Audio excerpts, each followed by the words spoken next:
Time is 8:33. We are back in studio with College of the Canyon's Chancellor Dianne Van Hook. 25 years on the job. A lot has changed since 1988, and a lot has changed even since 1993 when you sat down with KBET, our predecessor, to talk about the year 2000. Now you're kind of here as a follow-up and talking about the future of education, and especially on the community college level here in Santa Clarita. And talking about, we were talking during the break about especially the development of technical skills that people can learn, even at the junior college level, that will take them through to fairly decent paying careers, right? Yes. The whole field of workforce training and career technical education is very different now than it was when I was a community college student in the late 60s. Actually, at College of the Canyons, 48% of all of our coursework is classified as career technical education. But interestingly enough, close to 90% of that coursework transfers.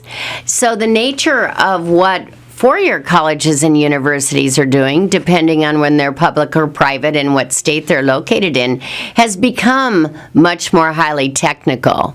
The great thing about pursuing something in a career technical field, such as fabrication or orbital laser or pipe welding, or courses that lead you into the cybersecurity field, or any number of fields in the allied health arena, is those areas aren't just one job.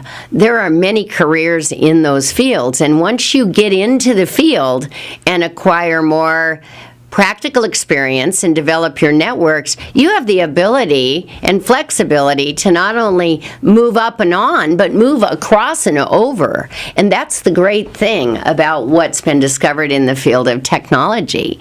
So, for example, when we established a Center for Applied and Competitive Technologies in the 90s, and worked with Aerospace Dynamics to locate that at their company and open it up for a training center for anyone who wants to go to those courses in design and manufacturing. Primarily the people that were using the CATIA software were people with master's degrees. They were already accomplished engineers. It became very clear with the advances in technology that you did not have to have a master's degree to learn CATIA, which is used to design for Disney, for the auto industry, and for aerospace.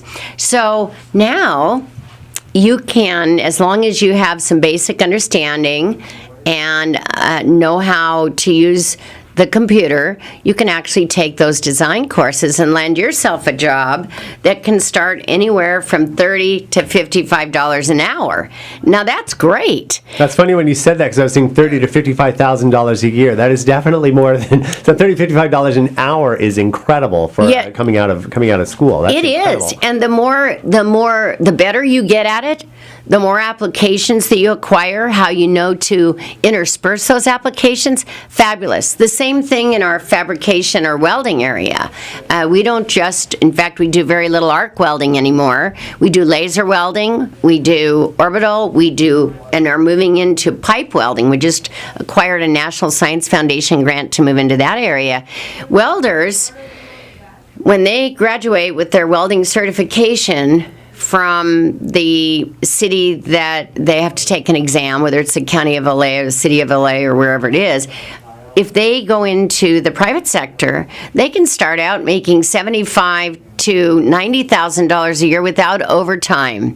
And you can be a welder anywhere in the world. You can be in fabrication anywhere in the world. So many of the things that we're training in are portable careers. It's not that you have to work for one company only for the rest of your life.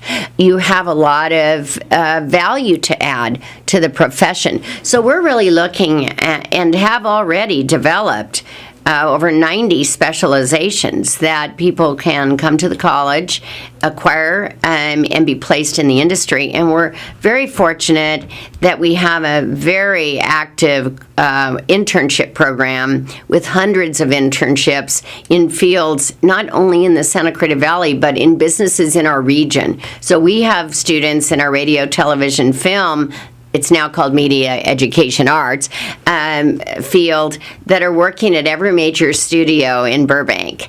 And when you are able to be placed in an internship at KABC and they see that you know what you're doing, and furthermore you got to train on state-of-the-art equipment, which College of the Canyons has better equipment than many of the four-year colleges that provide the same lower division education in that field that we do, you get offered jobs, and then you get offered promotions. So we're really thrilled at the ability that we have had to work with the local businesses.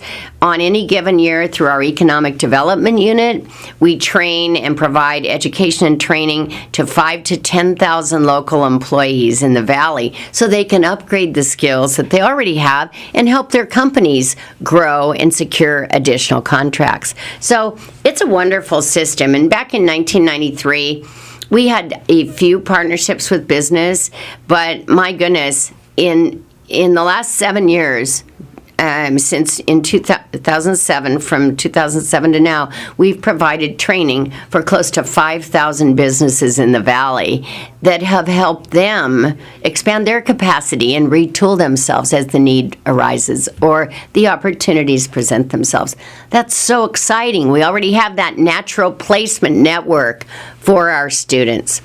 All coming out of Santa Clarita. We are talking with Dr. Dianne Van Hook, Chancellor at College of the Canyons, catching up not only on the predictions that you made back in 1993 for the year 2000, but we're also talking about the forecast for the upcoming years. We do have to take a quick break.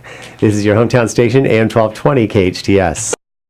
The Powerhouse Fire continues to blaze, and 30 homes have been destroyed. What does the Tilted Kilt brand represent to you?